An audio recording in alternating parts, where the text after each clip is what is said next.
मैं Suresh Malani, motivational coach, आज आपको सफलता को टिकाए रखने का रहस्य बताना चाहता हूं।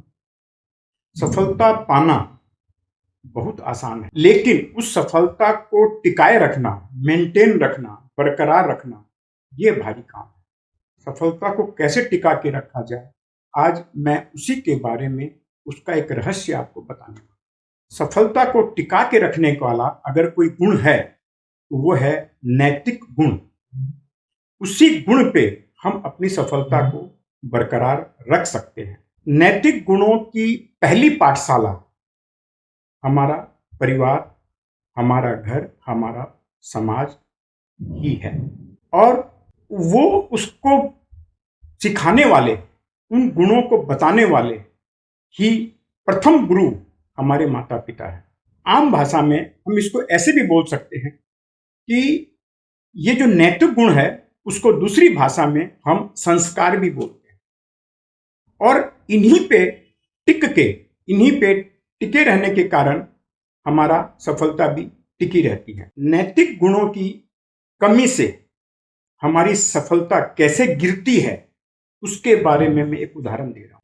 एक व्यक्ति पूरी शिक्षा लेकर वो एक डॉक्टर बन जाता है, और डॉक्टर बनने के बाद वो उस सफलता पे तो पहुंच गया, लेकिन नैतिक गुणों की वजह से, नैतिक गुणों की कमी की वजह से मानव अंगों का व्यापार भी करने लगा, और उसके चलते हवालात में पहुंच जाती है।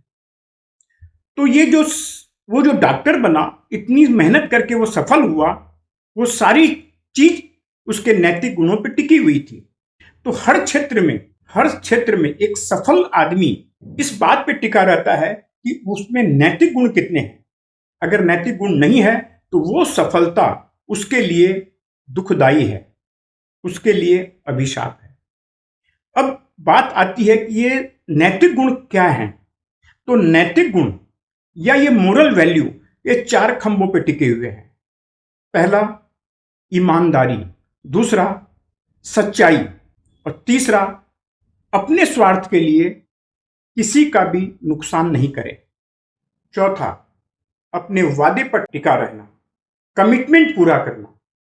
अगर ये 4 गुण अगर हमारे अंदर आ गए तो हम गिरेंगे नहीं, और बाकी जितने भी निगेटिव पॉइंट हैं मोरल वैल्यू को नीचे गिराने के लिए, वो सारे इन 4 गुण की वजह से वो अपने आप हट जाएंगे। ये 4 गुण होने से अपने आप सारे गुण आ जाते हैं।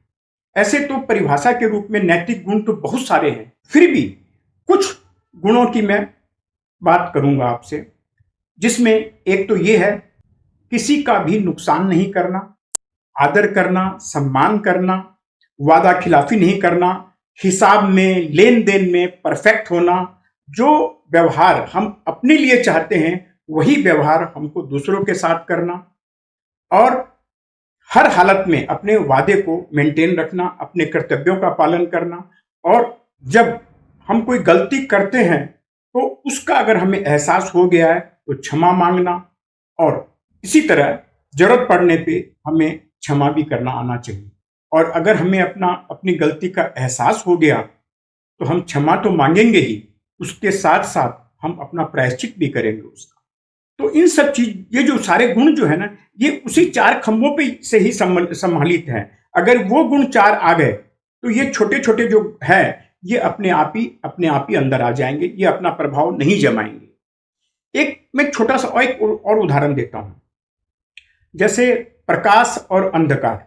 एक बार अंधकार ने शिव जी को, भगवान को जाके शिकायत की कि प्रभु, मैं जहां जहां जाता हूं प्रकाश मेरे पीछे पीछे आता है और मेरा अस्तित्व खत्म कर देता है, मुझे मार देता है। तो आप मेरे को बचाइए और मेरे साथ में न्याय कीजिए।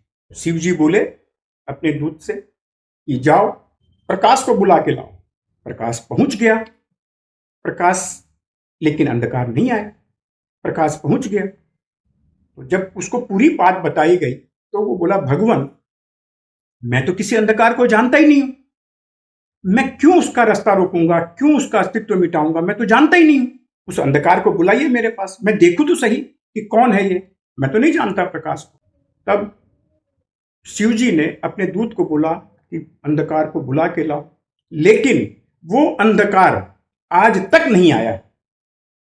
उसी तरह अगर ये 4 गुण, नैतिकता के 4 गुण अगर रहे, तो कोई भी चीज, कोई भी ऐसी अवगुण उसकी सफलता को गिरा नहीं सकता, क्योंकि वो 4 के अंदर आएगा तो उसके सामने बाकी कुछ आएगा ही नहीं। तो इसलिए हमको इन 4 बिंदुओं पे विशेष ध्यान देना है कि अगर ये 4 चीज हमारे लाइफ में आ गई, हमने उसको अमल कर लिया, तो हमारी सफलता निश्चित रूप से टिकी रहेगी, कभी गिरेगी नहीं। और जितने हम उन चीजों को, 4 गुणों को पालन करेंगे, जितनी तरीके से पालन करेंगे, उसी तरीके से, उसी अनुरूप हमारी मोरल वैल्यू बढ़ती चली जाएगी, बढ़ेगी। इसलिए इस बात को आप निश्चित रूप से समझें कि हमारे अंदर सफलता पाने के साथ साथ ये नैतिक गुणों का भी होना बहुत जरूरी है, अन्यथा हमारी वो सफलता बहुत ही दुखदायी हो सकती है, हमें बहुत ही नीचे गिरा सकती है। धन्यवाद।